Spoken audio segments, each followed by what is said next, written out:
and putting that story out there. Absolutely. Yeah. Well, I commend you for everything that you're doing, and holy shit to everything that you've gone through. I mean, people think they have it tough. I mean, look at this. Look at what she's gone through. Well, how strong you have to be to Absolutely. To go through that, I mean, at one point in time, you were going through a point where you didn't think life was worth living, and now you're battling the shit out of all the stuff that's coming your way and fighting every day, and that's remarkable. Well, thank you. You're welcome. Thank you. So, obviously an inspiration to anyone out there who's struggling, not just mentally, but if you get diagnosed with an illness. Michelle's obviously a great resource to go to. I'm sure you're open to, if anybody has any questions, I'm sure you're okay with them contacting you. And, absolutely. Okay, awesome.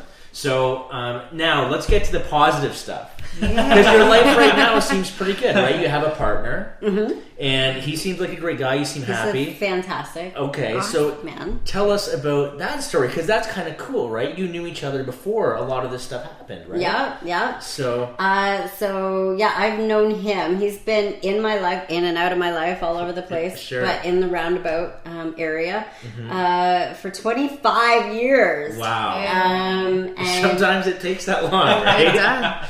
For people to just timing has to be right. Funny because does anybody ever watch Sex and the City? Did you watch it? Yeah, I watched all of them. Okay, so that episode and that season where Carrie starts dating her boyfriend from back in high school. Yes. And it was David Duchovny or whatever. He was in Californication. Right. Yeah. And anyway, so then they're questioning her. All the girls were questioning her at the table. They're like, "Well, how did you break up with him? Like, how are you back with your high school boyfriend? Like, who broke up with who?" And she's like, "Well, I broke up with him." And I remember it was. Did you break up with Jim back in high school? Or? No, we weren't actually dating. We were just always around each other's lives. I don't know. I played on his co-ed softball teams that he would organize and things like that, but he doesn't even remember that stuff. Right.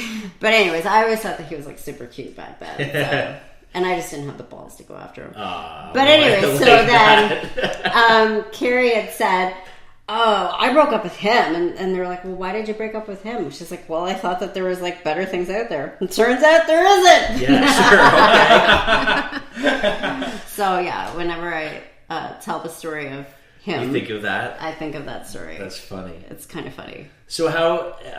You kind of went through a lot of this stuff on your own, and now you're now that you're with Jim, he's obviously very supportive in everything that you're doing. He seems like a great partner to have. You guys seem really happy every time I see you. Absolutely. So, and this is something I want to address as well, because sometimes you post some very sexy photos. And Jim, some guys they'd have insecurities about that. And Jim seems like he's cool with it. He's very cool with that. And that is a deal breaker for me. Right. Right? So, you have to be able to be confident enough to know where we're at. Sure. Right? And, that's a big factor for me. So, I make sure that he sees and he knows everything of what's going on, and there's nothing hidden. It is what it is. Not at all.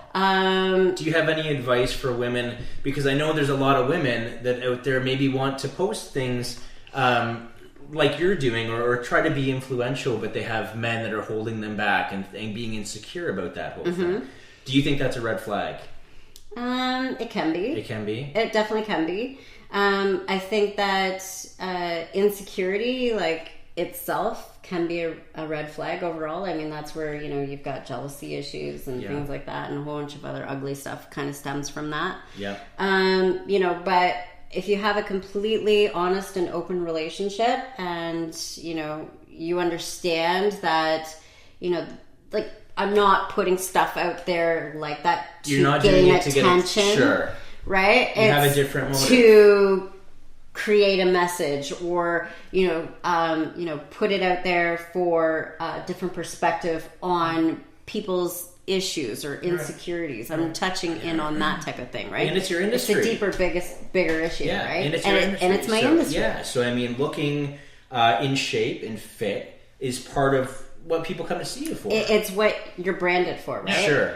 And the industry itself, unfortunately enough, as it's very judgmental, right? So you have to be, and I'm just going to put it out there, you have to be the product of what you're selling. Right. You have to project what it is that you're talking about, right? So it's kind of like, you talk the talk, you walk the walk. Yeah. In this industry, that's where it's 100%. Good. Right? Yeah. So, you wouldn't go get your hair done by somebody who has bad hair. No. I suppose not. So life is, you seem happy. You seem like you kind of have a glow. Yeah. So when did the tables turn? When did the shit luck that you've had flip? How long has it been since you've kind of been on this new inspirational, motivational kind of go get 'em? I mean, you've always been a go-getter, but in different ways. There's always challenges, right? And even, since Jim's been in the picture, we've had our own challenges as well, too, with the miscarriages. Right. So it's not all like sunshine and rainbows. Right. But it's all in how you deal with things, right? So it's kind of like, I've gotten to the point where it's like, okay, I've dealt with that. Like, bring it. Yeah. Right? Yeah. So...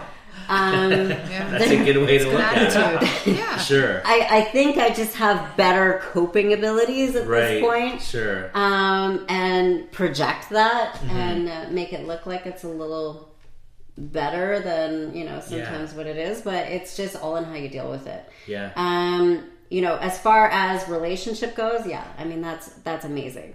And he's the most wonderful father to McKenna, which, was, the most important thing for me. Sure.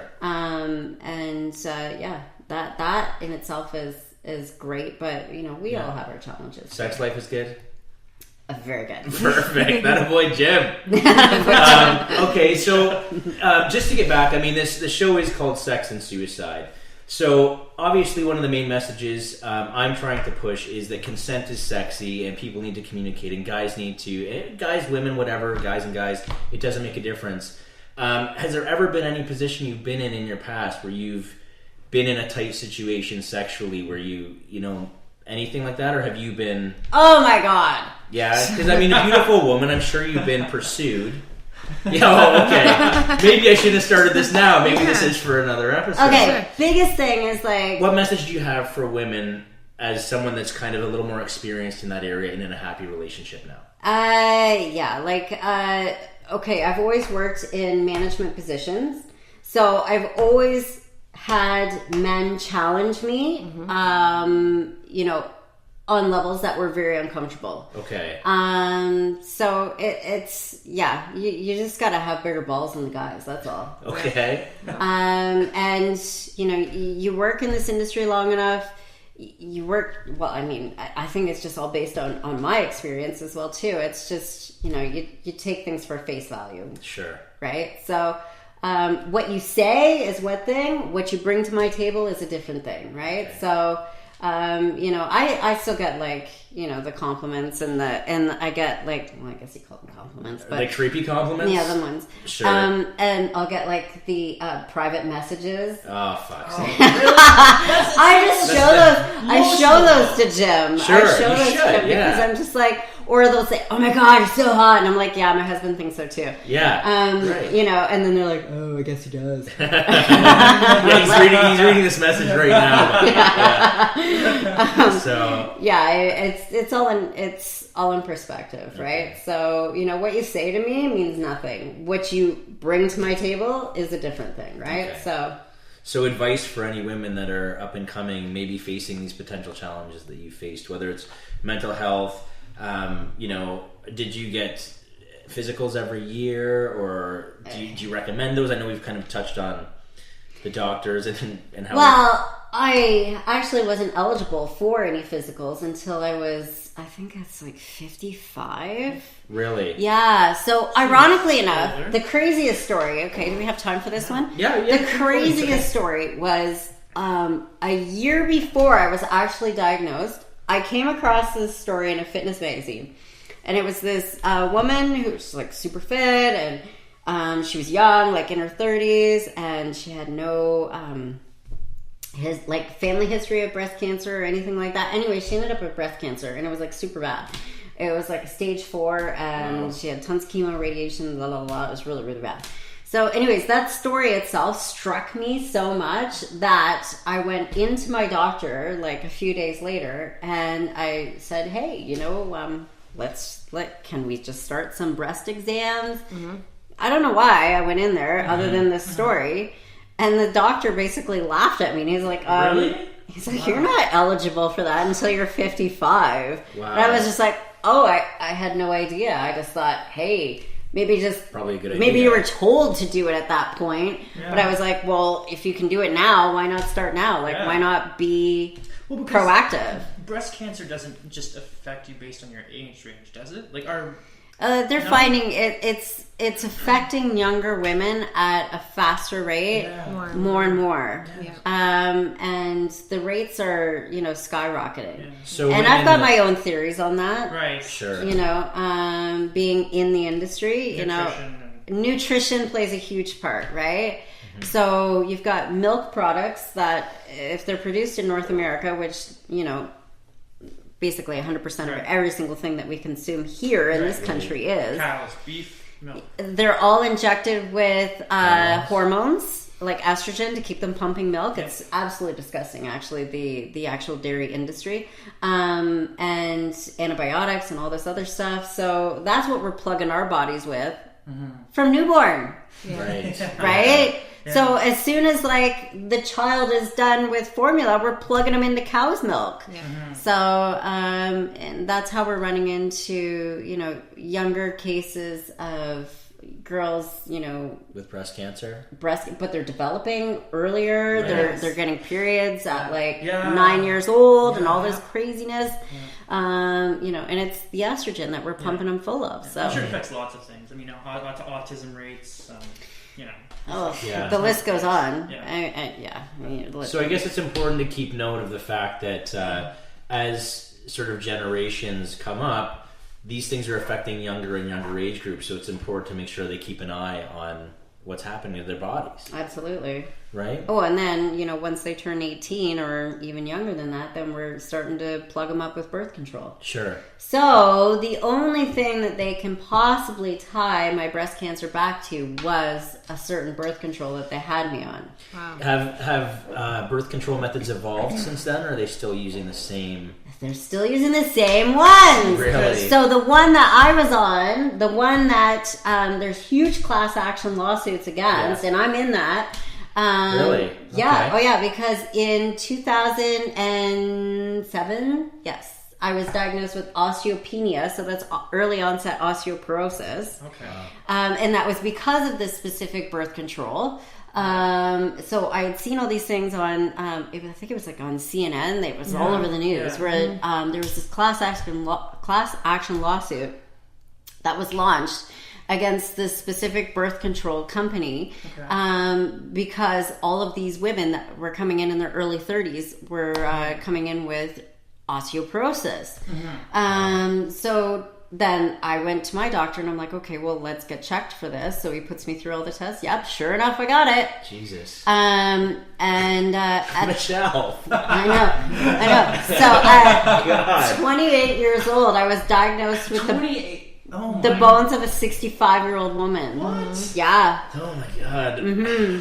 Wow. But it's crazy just because Lord knows how old they are now. Yeah, right. I know you mentioned that it was all over CNN, but it seems to me like it's one of those things that it's not reported on a lot. Like, you don't hear people, because everyone's pro-birth control, right? Yeah. But there's some pretty But nasty, I still have clients coming into me to this day that are like, oh, I'm on that birth control. I'm like, oh my God, get off of that. Yeah. So and then they do. Once they hear my story, they're like, oh my God. Is there a difference between, is it a birth control pill? No, it's the shot. It's the shot. It's a needle. What about that specific needle, I'll tell you, was actually designed, I found out in my research, because I research everything. Yeah, apparently.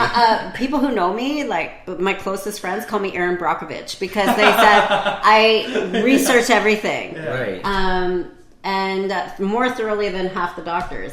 So anyways, that specific birth control was actually designed to be used as a sterilization for third world countries. And then they brought it over here and they used it as a birth control. And the fascination with it was that you didn't get a cycle